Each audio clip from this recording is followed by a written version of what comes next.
Hello sir, magandang araw po sa mga Chief Officer and Aspirant Chief Officer at sa lahat ng mga kabaro po natin dyan na nanonood. Magandang araw po sir. Papakita po natin ngayon yung ating pangalawang invention na swell stabilizer tube. So, ito po yung swell stabilizer tube. Yung purpose po nito is para po mapadali yung pagbasa natin ng drop. Lalo na po pag yung maalo, maswell, yan, tulad po nito. Nakakatulong po ito para ma-stabilize niya yung pagbasa natin ng drop. Ginagamit lang po pala ito sa midship drop natin, port or starboard side.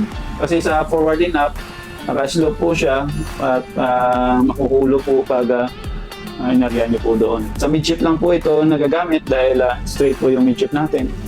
Kaya pwede po siya doon makakapit. So may tatlong magnet po tayo for rubber magnet sa taas. Sa ngayon na version ko, steel po yung ginagamit ko dito dahil nasisira po yung rubber niya pag nasasagi sa may drop mark. So pinalitan ko na po ito ng steel para magtaka po kayo.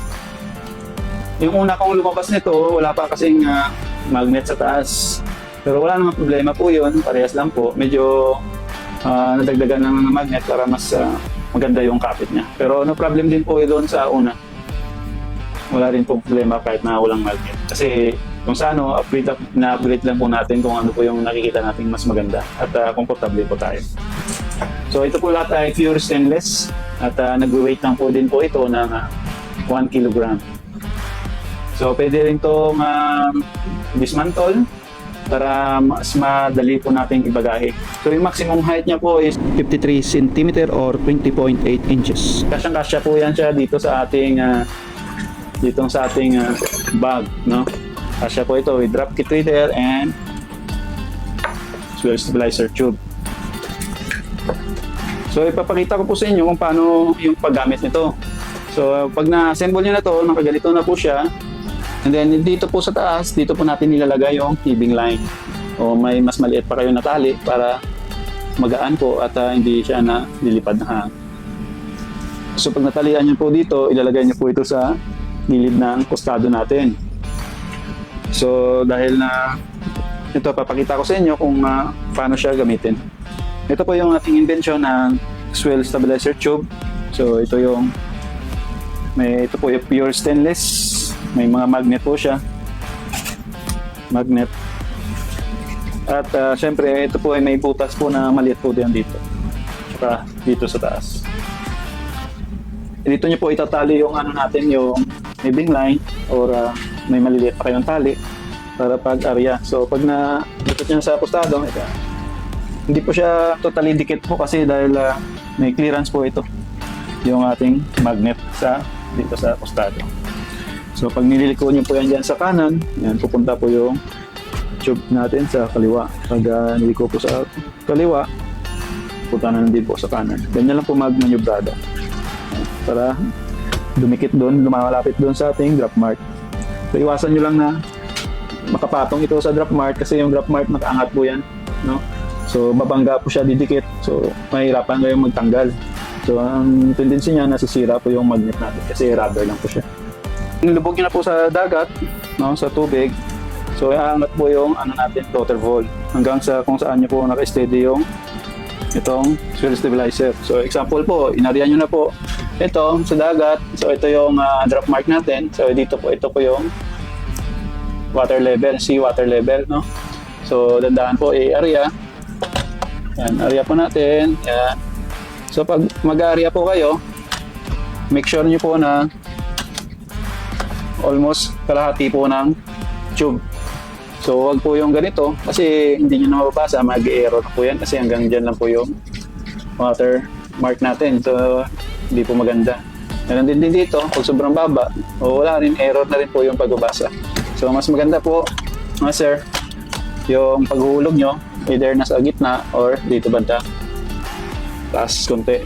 So example po, yan yung nahulog nyo na po itong swell stabilizer natin sa tubig, nandiyan na po.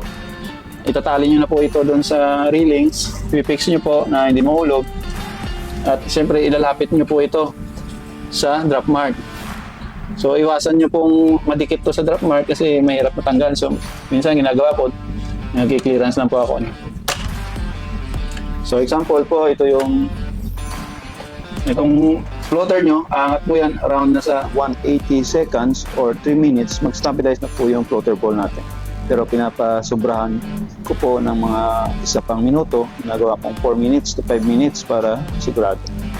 And then yung water line po, no? Sample, ito, water line. Ayan. So kung hanggang saan po ito nakalutang, nakalutang po is itong 3/4. 3/4 po yung lutang ng bola natin, and then yung 1/4 niya po is yung lubog, no? So diyan po tayo magbabasa. Dito po. Gets po sir, ito po yung babasahin natin. Dito po tayo magbabasa. Or titest niyo po yung tube niyo sa timba.